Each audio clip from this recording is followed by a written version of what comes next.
On a crisp autumn morning in October 1981, in the small town of Bedford County, Virginia, a young woman named Catherine Marie Brooks vanished from her modest rental home on Piedmont Street. She was 23 years old, a newly licensed practical nurse at the county hospital, and the mother of a 4-year-old daughter named Emily. Her husband, Thomas Brooks, a machinist at the local manufacturing plant, reported her missing that evening when he returned from work. The house appeared undisturbed.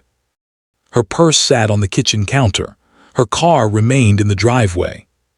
But Catherine was gone, and in the weeks that followed, despite exhaustive searches and a community united in determination, no trace of her could be found.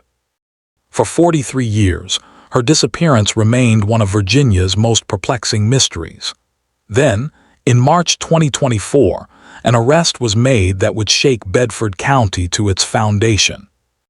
How does a woman vanish from her own home in broad daylight? And how does the person responsible walk freely among friends and neighbors for more than 4 decades? Bedford County sits nestled in the foothills of the Blue Ridge Mountains, approximately 30 miles east of Roanoke. In 1981, it was a place where people knew their neighbors, where children played unsupervised until the streetlights came on, where doors often remained unlocked during daylight hours. The population hovered around 40,000, spread across the county seat of Bedford and several smaller communities. The economy depended largely on manufacturing, agriculture, and the kindness of strangers passing through on their way to somewhere else. It was the kind of place where tragedy felt impossible, where everyone believed they would recognize danger if it walked up their driveway. Catherine Marie Brooks had grown up in nearby Campbell County, the second of 3 daughters born to Harold and Virginia Stewart. Those who knew her from childhood remember a quiet girl with dark auburn hair and a quick smile, someone who preferred reading to parties, who volunteered at the church nursery every Sunday, who dreamed of becoming a nurse from the age of 12. She met Thomas Brooks during her senior year of high school at a county fair. He was 2 years older, already working at Piedmont Manufacturing, already saving money for a trailer of his own. They married 6 months after Catherine graduated, and their daughter Emily arrived the following spring. By October 1981, they had been married for 5 years. They rented a small single-story house on Piedmont Street, a quiet residential area where the houses sat close together, where neighbors could hear conversations through open windows on warm days. The house had 2 bedrooms, a kitchen that opened into the living room, and a small backyard with a metal swing set that Thomas had assembled the previous summer. Catherine had decorated the interior carefully within their limited budget, hanging curtains she had sewn herself, placing photographs of Emily on every available surface, keeping everything meticulously clean. Catherine worked the day shift at Bedford County Hospital, 7 in the morning until 3 in the afternoon, 3 days each week.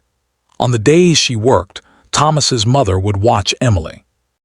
On her days off, Catherine kept the house, ran errands, and spent the afternoons at the small playground 2 blocks away, pushing Emily on the swings, while other young mothers sat on nearby benches, discussing the ordinary concerns of their lives. Those who encountered her during these years describe a devoted mother, someone perhaps quieter than most, someone who seemed always slightly tired but who brightened whenever her daughter spoke. October 14, 1981 was a Wednesday. Catherine was not scheduled to work. The morning arrived cool and overcast, the first real hint of autumn after a lingering summer. Thomas left for the plant at 6:30, as he did every weekday. According to his later statements, Catherine was still in bed when he departed. Emily slept in her small room down the hall. He said he kissed Catherine goodbye, said he would see her that evening, said nothing seemed unusual or wrong. The neighbor across the street, Margaret Hensley, reported seeing Catherine that morning around 9 o'clock. Margaret was retrieving her newspaper from the driveway when she noticed Catherine in the front window, visible through the sheer curtains, moving through the living room. She waved. "Catherine," she said, lifted her hand in return but did not smile. Margaret would remember this detail later, would mention it repeatedly to investigators, would wonder if something in that gesture should have warned her. Another neighbor, Robert Patterson, who lived 2 houses down, reported hearing Patricia playing in the backyard around 10 o'clock. He was working in his garage with the door open when he heard the distinctive squeak of the metal swing set. He glanced out and saw the child on the swing, her small legs pumping back and forth. He did not see Catherine but assumed she was nearby, as she always was when Emily played outside. By 11 o'clock, the neighborhood had fallen into its midday quiet. Most men were at work. Most children were in school. The women who remained home were inside, preparing lunch, watching television, folding laundry. No one reported seeing or hearing anything unusual. No screams. No arguments. No vehicles that did not belong. The street remained as peaceful as it had been every other Wednesday morning for as long as anyone could remember. Thomas Brooks arrived home at 4:15 that afternoon, 30 minutes later than his usual time. He later explained that he had stopped at the hardware store to purchase sandpaper, that he was planning to refinish an old dresser he had found at a yard sale. When he entered the house through the front door, he immediately noticed the silence. The television was off. The kitchen was empty. He called Catherine's name. No response. He walked down the hallway and found Emily asleep in her bed, still in her play clothes, her face smudged with dirt. He woke his daughter gently. According to his statement, Emily was confused and sleepy. He asked where her mother was. Emily said she did not know. He asked when she had last seen her mother. Emily said she could not remember. He checked every room in the house. Catherine's purse remained on the kitchen counter, her wallet inside containing $43. Her car keys hung on the hook by the door. Her jacket hung in the closet. Nothing appeared disturbed or out of place. The back door was unlocked, which Thomas said was unusual but not unprecedented. Thomas called the Bedford County Sheriff's Office at 4:47 that afternoon. The deputy who took the call noted that the husband sounded concerned but calm, that he provided clear information, that he stated several times that his wife would never leave their daughter alone. A patrol unit arrived within 15 minutes. Deputy Charles Morrison, who responded to the call, would later describe the scene as oddly peaceful. The house was tidy. The child was now awake and watching cartoons. The husband stood in the kitchen, still wearing his work clothes, answering questions with precision. By nightfall, a full search operation was underway. Officers walked through the neighborhood, knocking on doors, asking if anyone had seen Catherine Brooks. They searched the backyard with flashlights, looking for any sign of disturbance. They walked the 2 blocks to the playground, then expanded outward, checking alleys and vacant lots. Margaret Hensley told them about seeing Catherine in the window that morning. Robert Patterson told them about hearing Emily on the swing set, but no one reported seeing Catherine leave the house. No one saw her get into a car. No one heard anything that might explain where she had gone. The swing hung still in the darkness. The toy truck lay on its side near the back steps. Inside the house, Emily slept fitfully while her father sat in the living room, answering the same questions again and again. Where was Catherine? The mystery had only just begun. Part 2. The investigation by dawn on October 15. More than 50 volunteers had gathered at the Bedford County Fire Department to organize search parties. The sheriff, Walter Drummond, addressed the crowd in the pale morning light, his voice steady but grave. Catherine Brooks had now been missing for approximately 24 hours. He divided the volunteers into teams, assigning each a grid section of the surrounding area. They would search on foot, looking for any trace of the missing woman, any clue that might explain her disappearance. The search expanded throughout the day. Volunteers walked through wooded areas, checked abandoned buildings, searched ditches along rural roads. The local radio station broadcast Catherine's description every hour. Her photograph appeared on the front page of the Bedford Bulletin that afternoon, accompanied by an article that described her as a devoted mother and wife. A quiet woman who kept to herself, but was always polite to neighbors. The article included a quote from Thomas Brooks, "I just want my wife to come home. Emily needs her mother. We both need her home safe." Investigators conducted interviews methodically. They spoke with Catherine's co-workers at the hospital, who described her as reliable and competent but somewhat withdrawn. She rarely participated in social gatherings after shifts. She ate lunch alone in the break room. She had never mentioned problems at home or expressed fear of anyone. Her supervisor, Linda Matthews, said Catherine had seemed normal during her last shift on Monday, October 12. She had arrived on time, performed her duties without incident, and left promptly at 3 o'clock. They spoke with Catherine's parents, Harold and Virginia Stewart, who drove to Bedford immediately upon hearing their daughter was missing. Virginia wept throughout the interview, her hands trembling as she clutched a photograph of Catherine from high school. Harold sat rigid beside her, his jaw clenched. When asked if Catherine had mentioned any problems in her marriage, both parents hesitated. Finally, Virginia said, "She never complained. Catherine kept things to herself. But I wondered sometimes if she was truly happy." When investigators pressed for clarification, Harold interjected, "Thomas was good to her. He provided for them. We never saw anything that worried us." But his wife's expression suggested uncertainty, a mother's intuition that something remained unspoken. They spoke with Thomas's mother, Dorothy Brooks, who cared for Emily on the days Catherine worked. Dorothy defended her son vigorously. Thomas loved Catherine. He would never harm her. They had a good marriage. Better than most. When asked if Catherine had seemed troubled recently, Dorothy admitted that Catherine had appeared tired, perhaps overwhelmed. But nothing beyond what might be expected of a young mother working part-time. Deputies returned to the house on Piedmont Street repeatedly, searching more thoroughly with each visit.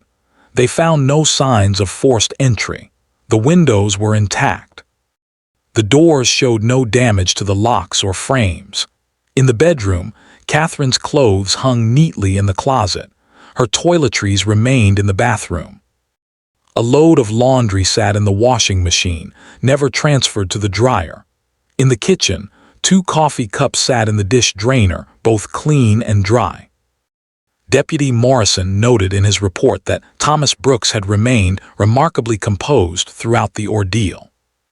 While other family members wept and embraced, while neighbors gathered on the lawn whispering their fears and theories, Thomas moved through the house with mechanical efficiency, answering questions, making coffee, keeping Emily occupied. Morrison wrote, "Subject appears calm to the point of unusual, shows no visible signs of distress beyond stated concern. When pressed about last conversation with wife, provides identical details each time with no variation in language or emotion. Clears throat.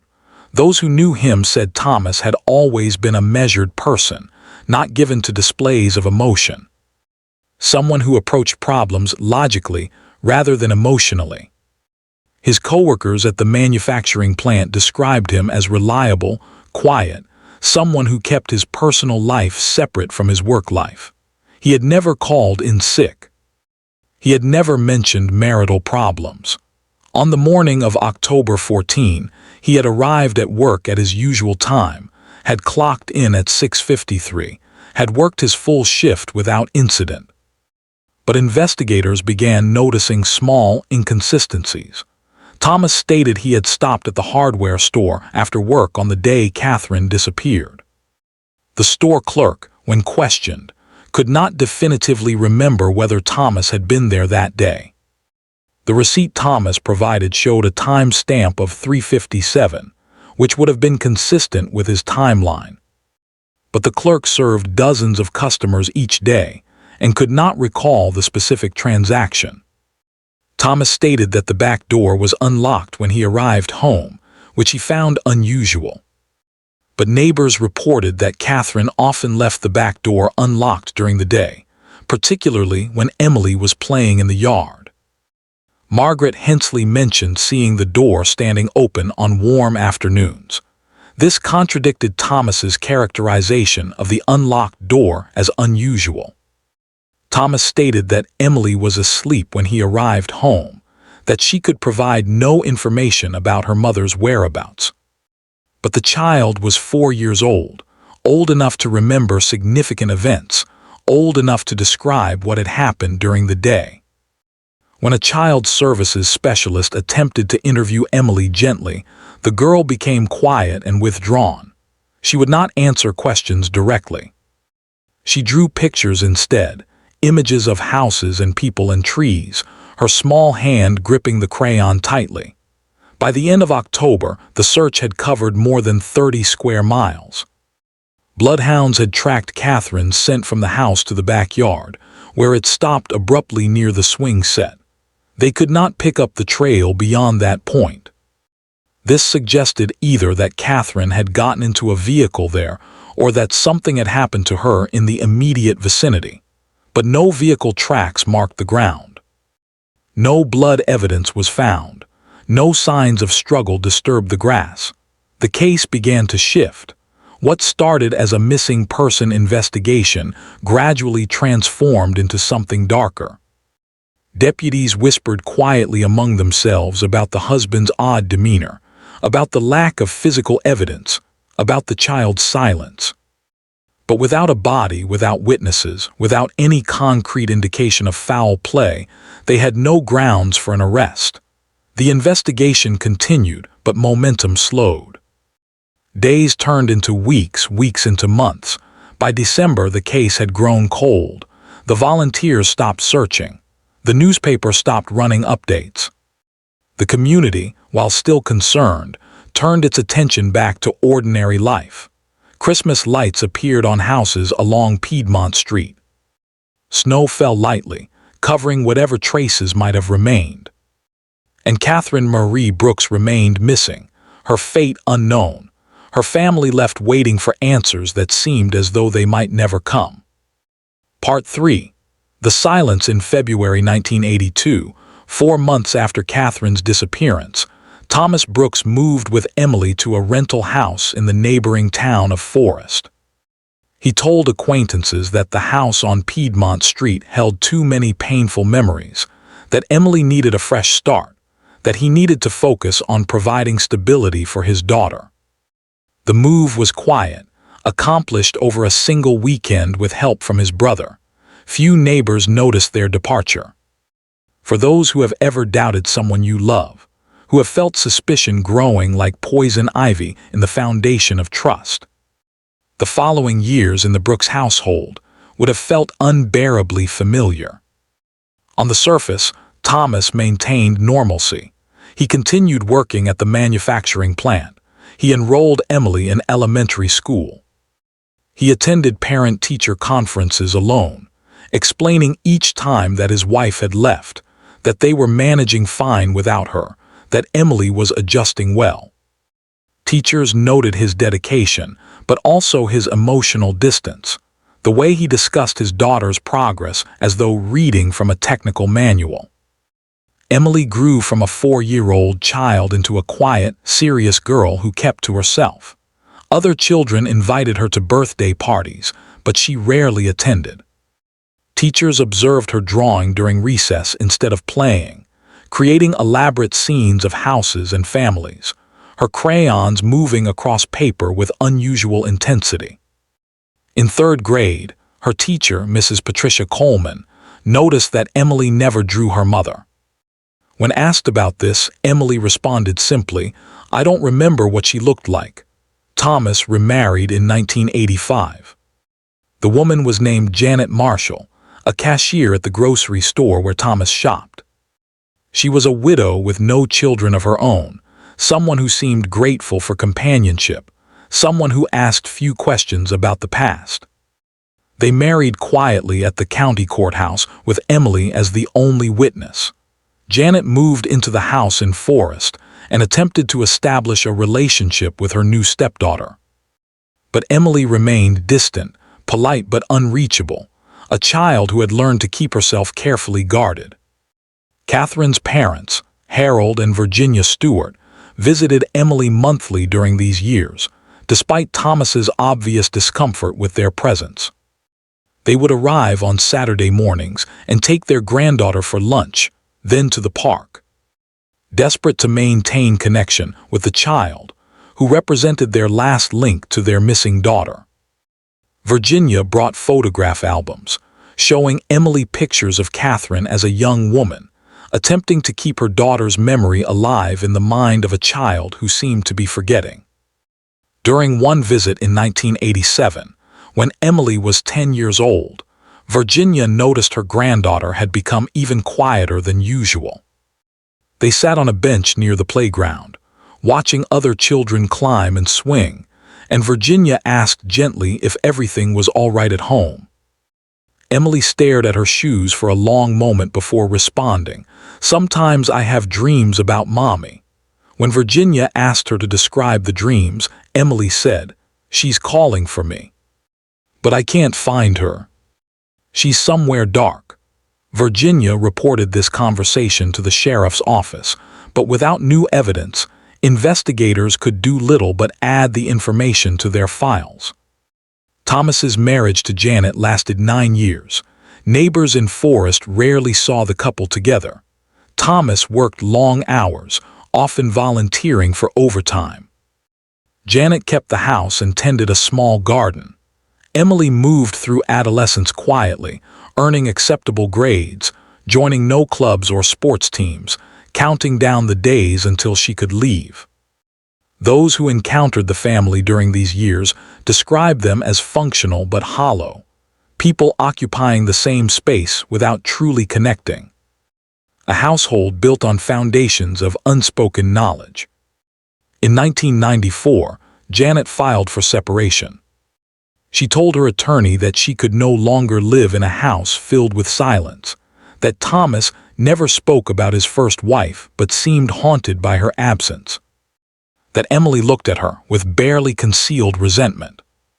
She said she had tried for 9 years to build a normal family, but something broken in that house could not be repaired. The separation was amicable. Thomas did not contest it. By summer, Janet had moved to an apartment in Lynchburg, and Thomas and Emily lived alone again. Emily left for college in 1996, accepting admission to Radford University. She studied social work, perhaps drawn to the field by her own experiences, perhaps hoping to help others navigate trauma she understood too well. She visited home rarely, calling her father on holidays out of obligation rather than affection. She changed her last name legally to Stewart, her mother's maiden name, during her sophomore year. When Thomas learned of this, he called her dormitory. The conversation was brief. Emily later told her roommate that her father had asked why.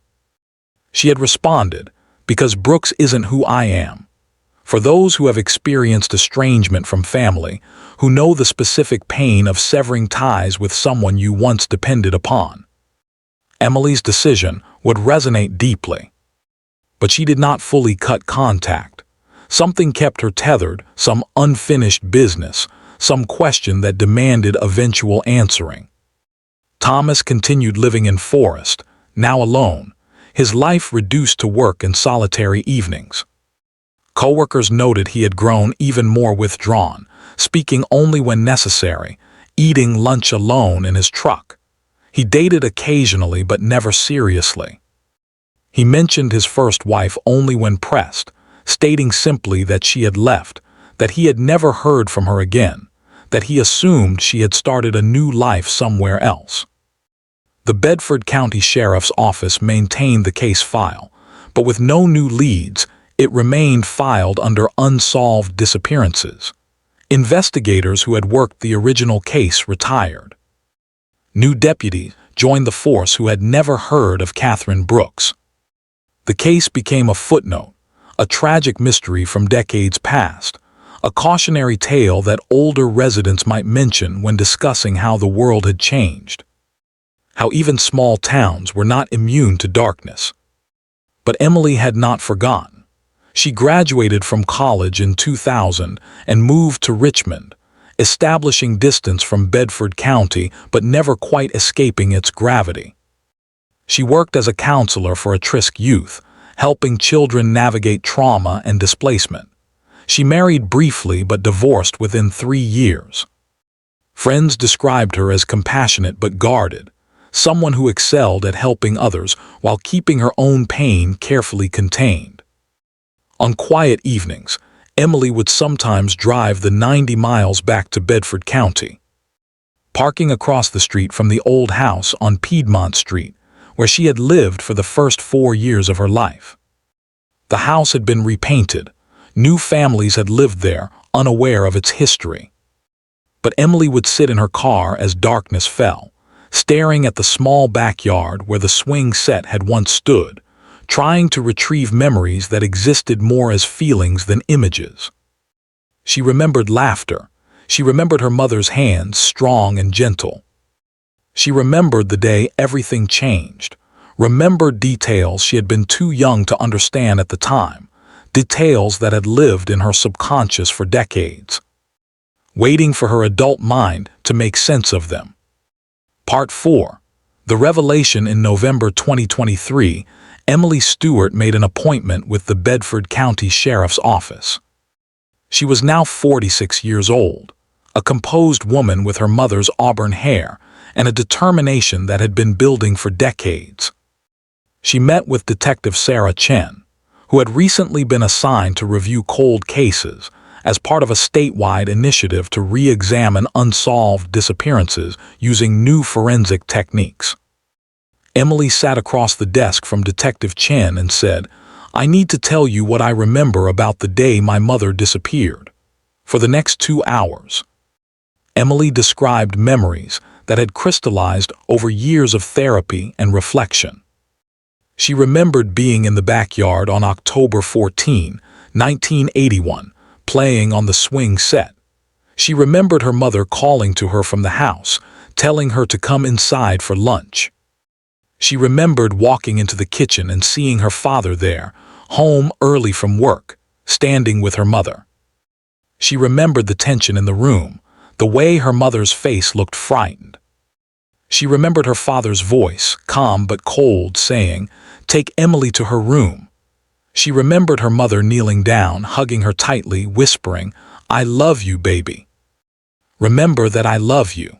She remembered being led to her bedroom, the door closing behind her. She remembered hearing voices from the kitchen, her father's voice steady and controlled, her mother's voice rising in fear. She remembered a loud sound that might have been something falling, or might have been something worse. She remembered silence following that sound, a silence that seemed to last forever. She remembered her door opening. Her father stood there, his face pale but expressionless. He said, "Your mother had to leave for a while. She'll come back when she's ready." He told her to lie down, to take a nap, to be a good girl. She remembered pretending to sleep, afraid to move, afraid of her father's tone, afraid of the silence that had swallowed her mother. Clear's throat.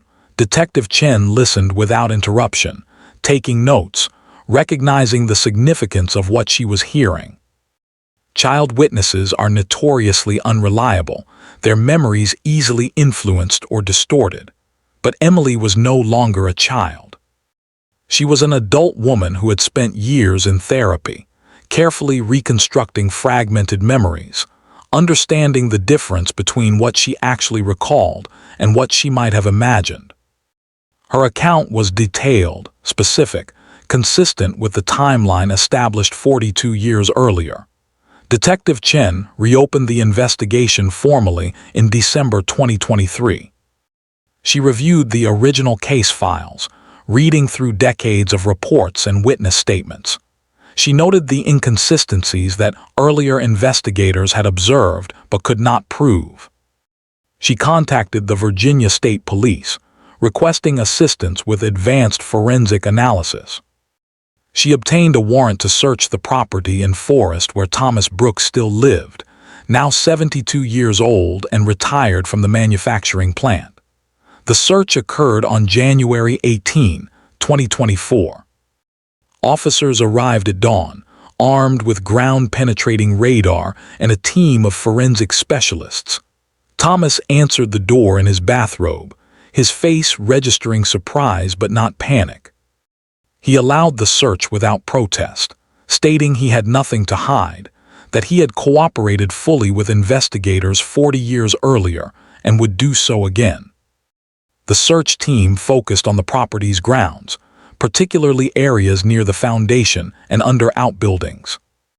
Ground-penetrating radar detected an anomaly in the soil beneath a concrete pad behind the detached garage, a pad that records showed Thomas had poured himself in the spring of 1982, 6 months after Catherine's disappearance. When officers jackhammered through the concrete and excavated the soil beneath, they discovered human remains at a depth of approximately 4 feet. The remains were transported to the state medical examiner's office for analysis. Forensic anthropologists worked meticulously, documenting every aspect of the skeleton. Dental records confirmed the identity, Catherine Marie Brooks. Cause of death was determined through analysis of trauma to the skull, consistent with blunt force impact. The medical examiner concluded that Catherine had died from a single blow to the back of the head, delivered with significant force. Time of death could not be established precisely, but the location of the remains and the timeline of the concrete pad's construction strongly suggested she had been placed there in early 1982. Thomas Brooks was arrested on March 7, 2024, at his home in Forest. Detective Chen read him his rights while officers secured the property. Neighbors watched from their yards, shocked to learn that the quiet man who had lived among them for decades stood accused of taking a life. Thomas said nothing during the arrest. His expression remained neutral, that same composed demeanor that had troubled investigators 42 years earlier. The arrest made national news. The Bedford Bulletin ran a front-page story with a photograph from 1981 showing Catherine smiling, holding young Emily. Television news crews descended on Forest and Bedford County, interviewing residents who remembered the original investigation. Margaret Hensley, now in her 80s, told reporters she had always wondered, had always felt something was not right about that terrible day. Robert Patterson said he wished he had paid more attention, wished he had seen something that might have helped. Emily Stewart issued a brief statement through her attorney. For 43 years, I have carried the weight of that day. I hope my mother can finally rest in peace. I hope this brings closure to all who loved her and wondered what happened. The case moved through the legal system with deliberate pace. Thomas Brooks was charged with second-degree murder. His attorney entered a plea of not guilty, arguing that the evidence was circumstantial, that the passage of time made a fair trial impossible, that Emily's testimony represented recovered memories that might not be reliable. But the physical evidence was undeniable. Catherine Brooks had been buried beneath concrete on property Thomas controlled, concrete he had poured himself months after her disappearance. In September 2024, facing overwhelming evidence, Thomas Brooks accepted a plea agreement. In exchange for pleading guilty to voluntary manslaughter, he would serve 20 years with the possibility of parole. During the plea hearing, he spoke publicly about the case for the first time. His voice was quiet but clear. He said, "I killed my wife during an argument. I panicked. I buried her body. I am sorry for the pain I caused." He did not elaborate on the nature of the argument. He did not explain why he had maintained his innocence for more than 4 decades. He did not acknowledge his daughter, who sat in the courtroom's back row, watching the man she had once called father accept responsibility for taking her mother's life. The courtroom was packed with reporters, law enforcement officers, and members of the community who remembered Catherine. Her parents, Harold and Virginia Stewart, had both passed away years earlier, never knowing what had happened to their daughter. But her sisters attended, their faces showing a mixture of grief and relief. Justice had arrived decades late, but it had arrived. Closing the Catherine Brooks case reminds us that some truths remain buried not in the ground alone, but in the silence of those who carry them. For 43 years, a daughter lived with memories she was too young to understand, too frightened to voice, too burdened to fully remember. For 43 years, a man walked freely while his wife lay beneath concrete he had poured with his own hands. And for 43 years, a community wondered what had happened to the quiet nurse who disappeared from her home on an ordinary October morning. Catherine Marie Brooks was 23 years old when her life ended. She deserved to watch her daughter grow up. She deserved to grow old. She deserved to be more than a cold case file. But because one woman found the courage to speak after decades of silence, Catherine's story now has an ending, imperfect and painful, but true. If this story mattered to you, subscribe and hit the bell. Share the episode. Someone somewhere may still be waiting to be heard.